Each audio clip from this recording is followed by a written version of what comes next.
You want to know the fastest way to kill your potential? Keep chasing lust. Keep thinking with your lower head, because the moment you stop giving into lust, everything changes. Your focus sharpens. Your value rises. Women treat you differently. The world opens up. But most men, they'll never know this. Why?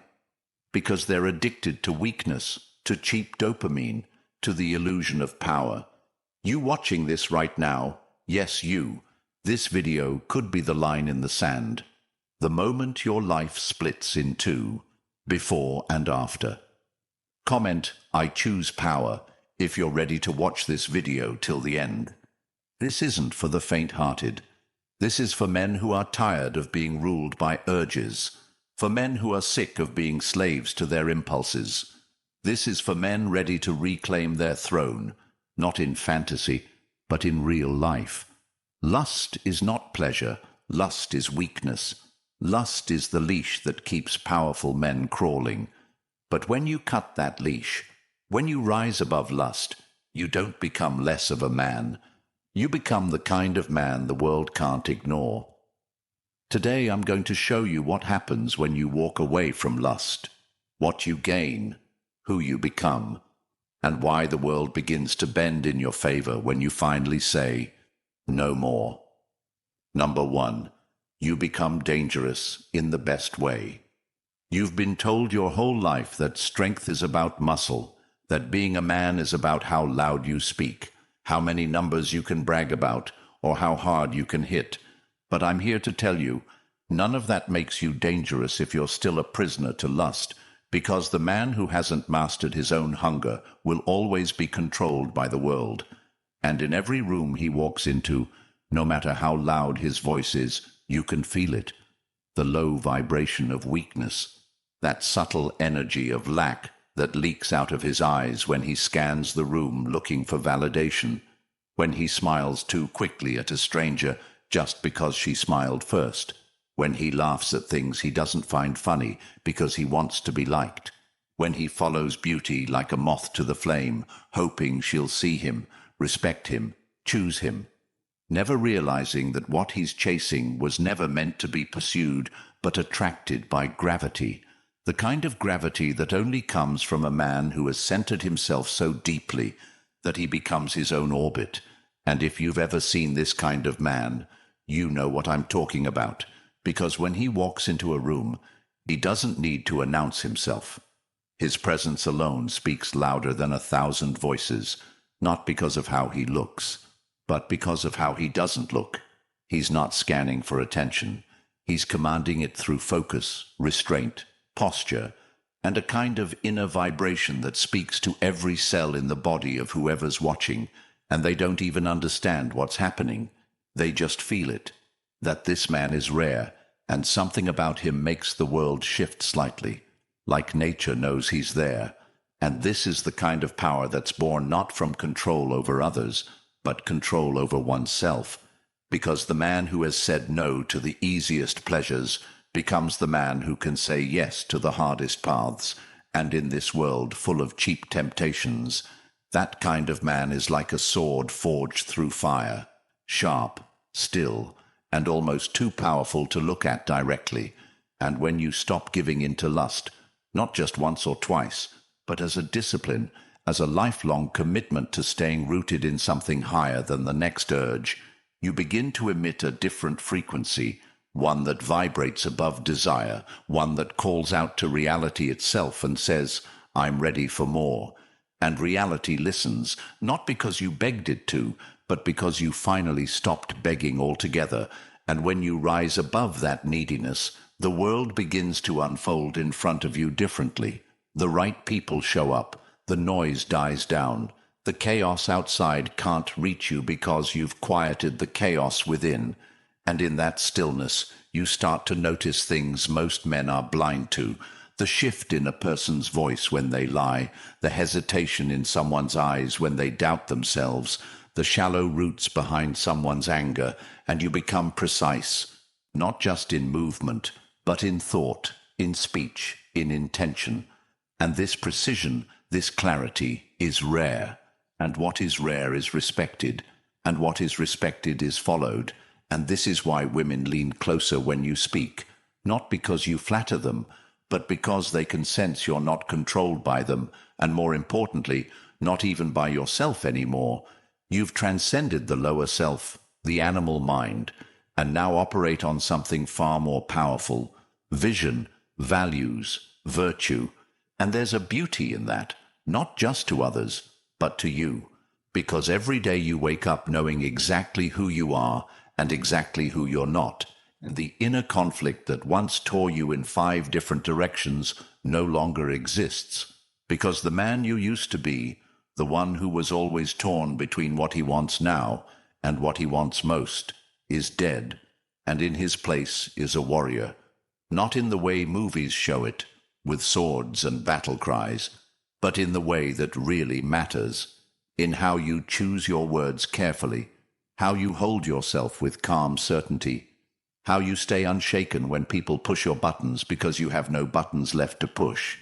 And yes, this power will intimidate others, but that's not your concern, because your life stopped being about impressing the world the moment you began impressing yourself. And when you can look in the mirror and respect the man staring back at you, when your own reflection doesn't flinch because he knows you're not hiding anything, that's when you begin to walk with a kind of freedom most will never know, and you begin to love in a way that's not desperate, but discerning.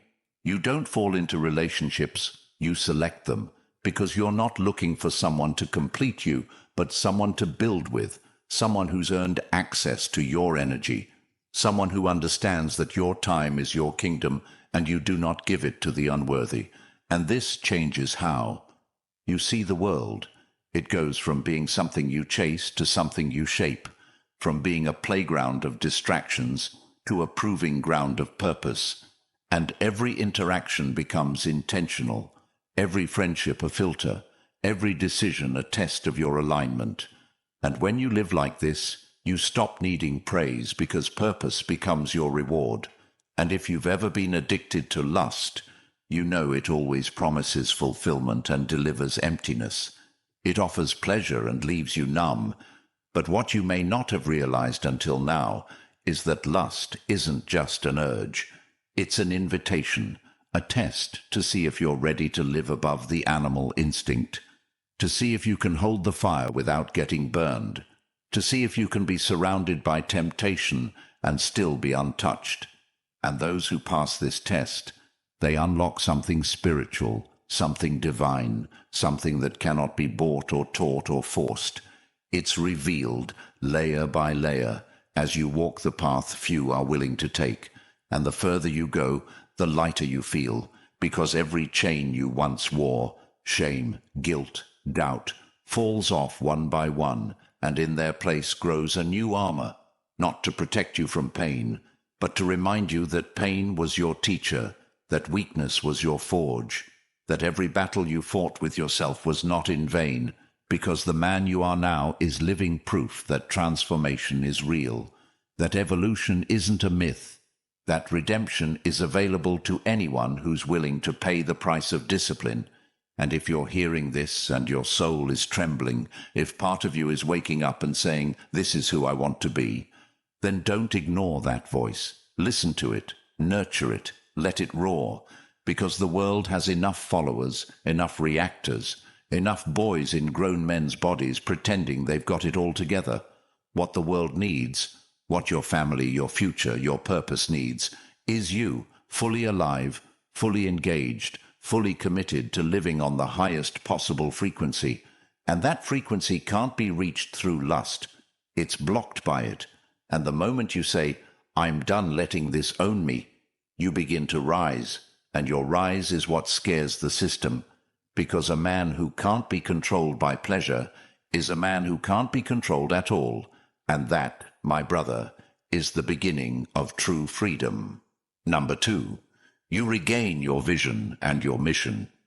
There is a moment in every man's life when he realizes that he's been drifting, maybe not visibly, maybe not even consciously, but something deep inside begins to whisper that the days are slipping by, and not in the way they're supposed to.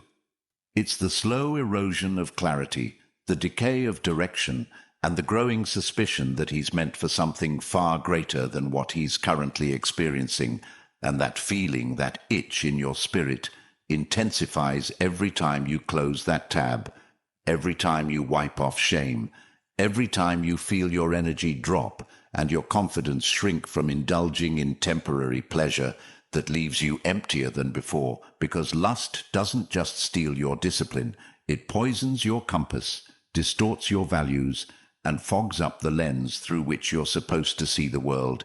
And the tragic part is that most men never realize the cost of this fog until years later, when they look back and see how far off course they drifted, and what they could have built, who they could have been, if they had just stayed the course. But by then, the relationships have suffered, the body has declined, the opportunities have moved on, and the only thing left is a haunted version of a man who once had potential but traded it in bits and pieces for digital escapes and emotional sedation. And if that hits something in you right now, that's good, because it means your inner compass is still alive, buried maybe, but alive.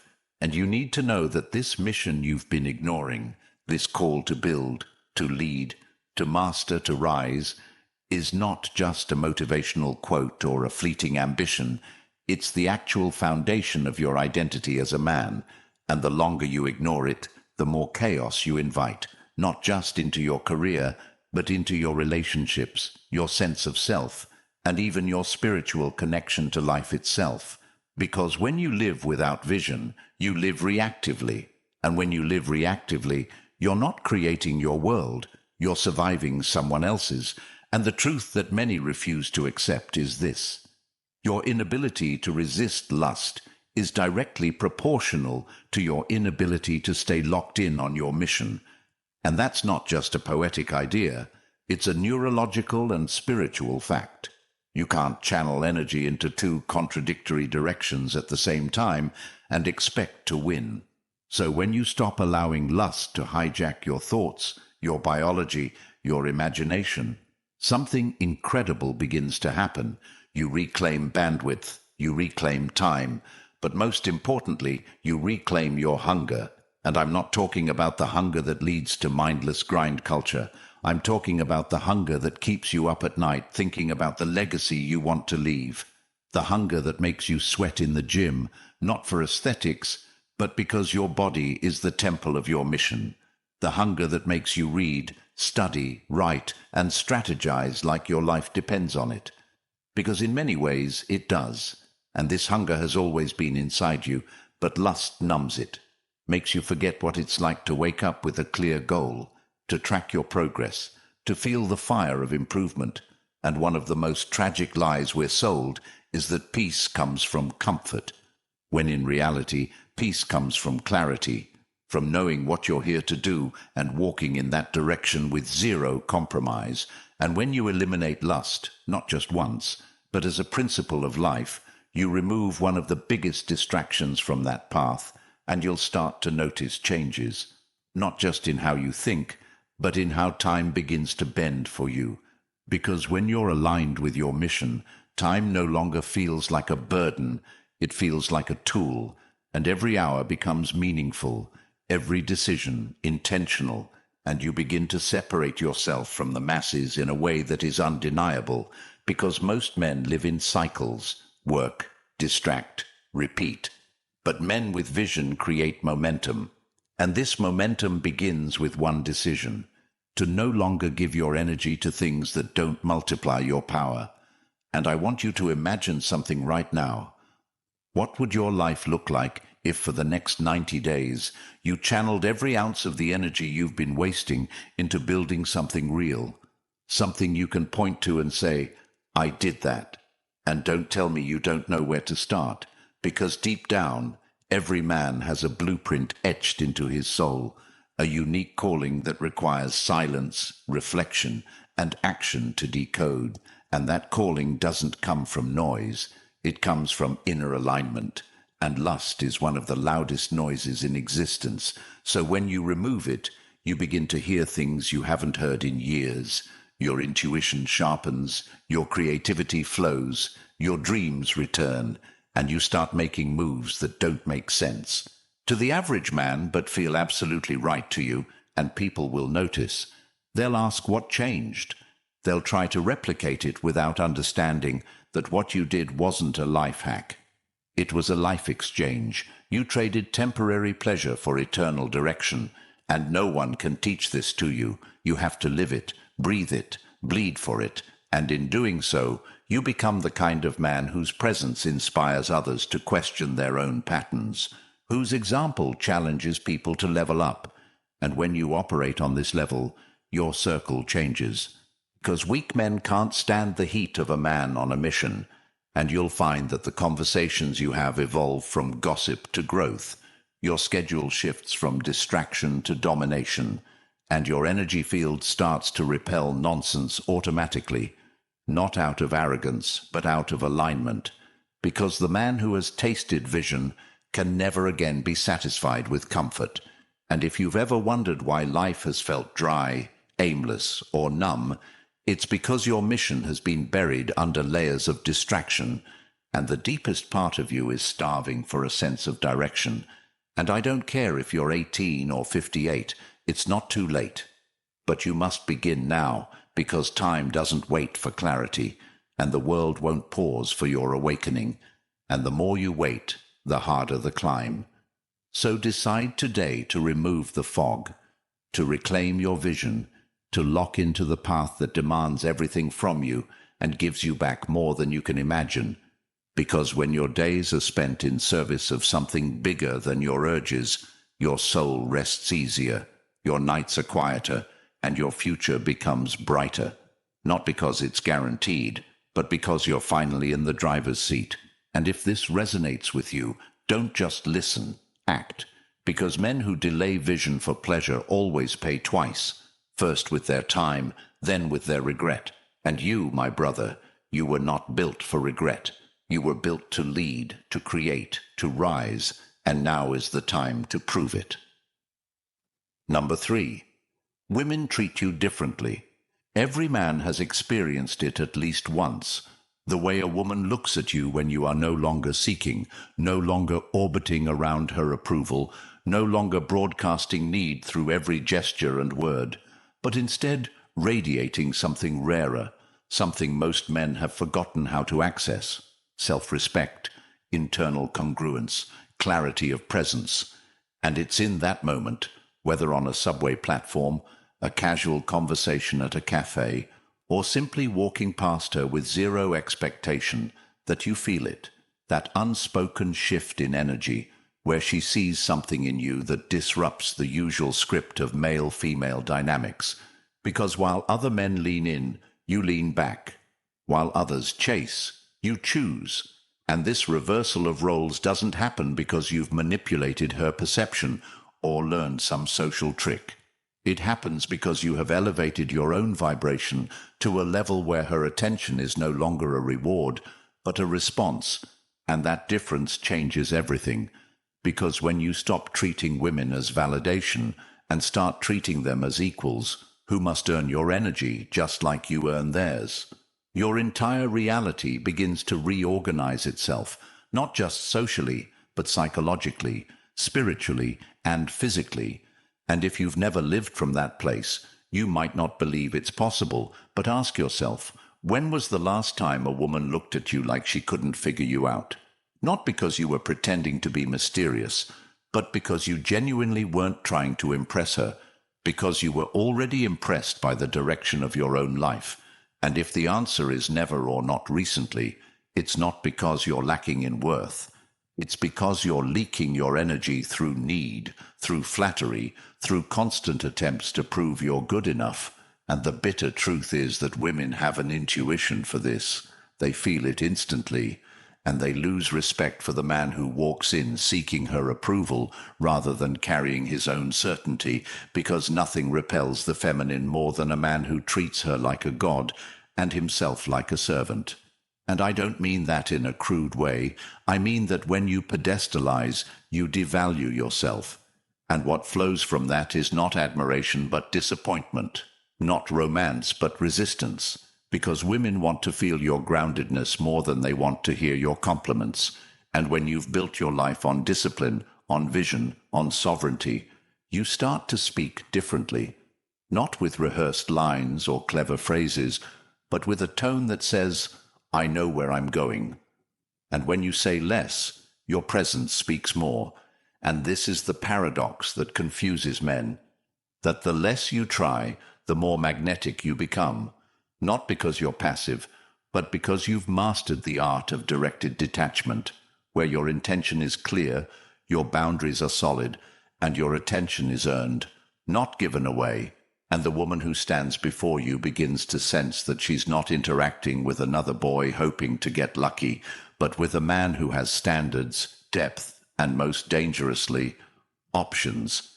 And nothing triggers intrigue faster than the sense that a man is not easily swayed, not easily flattered, not easily taken off his path, and yet open to connection, but unwilling to compromise his peace. And this balance of strength and openness, of decisiveness and presence, of ambition and stillness, is what separates the rare man from the average one. And it's not something you can fake, because your entire being broadcasts who you are long before your words arrive, and every choice you make in private builds the vibration you carry in public. So if you're wondering why she doesn't look at you with the same fire she used to, or why she stopped respecting you the way she did in the beginning, you don't need to change how you talk to her. You need to change how you talk to yourself, and this shift doesn't start with her. It starts the moment you begin choosing discipline over distraction, the moment you stop treating attraction as a goal and start treating it as a byproduct of alignment, and suddenly your entire reality changes, not because you're doing more, but because you've become more. And the beautiful irony is that once you stop needing women to see you, they finally do. And not just any women, the kind of women who respect strength, who value depth, who aren't just looking for entertainment, but for embodiment. And this shift brings a new problem. You start attracting women who want what you have without having earned the right to walk beside you. And you will need to guard your time, because not every smile is a signal, not every compliment is sincere. And the stronger you become, the more the world will test you, not to punish you, but to refine you. And you'll have to learn to say no with kindness, to walk away without explanation, to hold your frame not just when rejected, but when pursued. Because discipline isn't just about denying pleasure, it's about choosing what aligns with your highest self, and that includes relationships. Because if you've been starving for female attention, it's easy to forget that intimacy isn't a reward for suffering, it's a mirror. And the kind of woman you attract reflects the kind of man you are becoming. And when you stop chasing women who drain you, you begin meeting women who challenge you, inspire you, expand you, not because you got lucky, but because you became selective. And this selectiveness isn't arrogance, it's alignment. And once you live from that place, you will never again trade your energy for validation. And the best part is, women respect this more than you know, because every woman who's done her own inner work is looking for a man who isn't controlled by lust, by ego, by impulse, but by purpose. And when you walk with purpose, you don't need to initiate every connection, because your energy initiates it for you. And this is the secret that most dating coaches, pickup lines, and tactics will never teach you. That the most irresistible man is not the one who knows the most tricks, but the one who has nothing to prove because he already proved it to himself. And that self-proven man becomes a lighthouse. He doesn't chase ships. He stands tall, unshaken, and allows the right ones to find him. And if you want that kind of life, if you want that kind of relationship, then it begins not with strategy, but with standards, not with seduction, but with self-respect, not with chasing, but with choosing. And the first person you must choose is yourself. Number 4. You build the foundation of unbreakable self-respect. There's a kind of pain that doesn't scream or cut, but it lingers in the background of a man's life like static, quiet, constant and suffocating, The pain of living below your potential, of knowing deep down that the man you've been showing the world is not the man you were meant to be. And every time you give in to a habit that chips away at your power, whether it's a late-night scroll, a shallow hookup, a broken promise to yourself, or a moment of weakness, you try to justify after the fact. A little more of your respect for yourself dies, not in a dramatic collapse, but in a quiet erosion, a slow leak of integrity that eventually leaves you empty.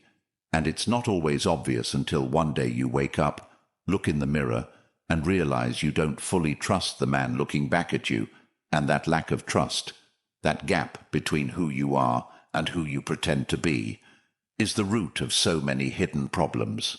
The anxiety you can't name, the frustration that boils over at the smallest things, the guilt you carry even when no one's accusing you, and the worst part is that it doesn't go away just because you hide it well, because true self-respect cannot be faked or forced. It must be earned, and the only way to earn it is through congruence.